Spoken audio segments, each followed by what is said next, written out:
Ассаламу алейкум. Камышлыга келдік. Ескі мәхәллә. Манараға міндік. Манарада мақсат бір 30 ел элек бір язу көрген едім. Шол язуны қарайса еді деп мінген едім. Менде тәрізелер қойғандар, пластиковыларын, моториттер, Аллаға шүкір. Мына ол язу жамағат. Мына мында үсте қалған, мына мында bu мәшітнің деп жазған еді, бұларға тиешеді.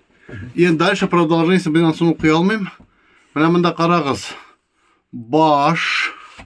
Кім оқи біле, шол оқи біле. Мына баш. Ясалуы.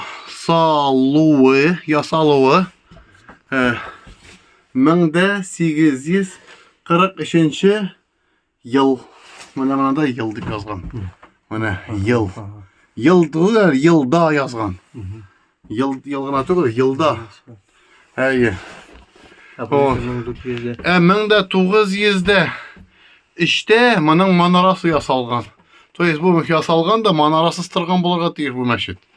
Манарасыз көп нешедір ел қызмет еткен. Анарсың 1900-де енді уже қойғаннар манараны боларға. Қазаннан келгенler еді. Bu, оказывается, охыр деп атала мына бұл язу. Ташынымы, нешек мен оны, конечно, системасын білмейм. Мына тағын язулар бар. Бұларын да әлі оқи алсақ, бір әрсін хотя бы.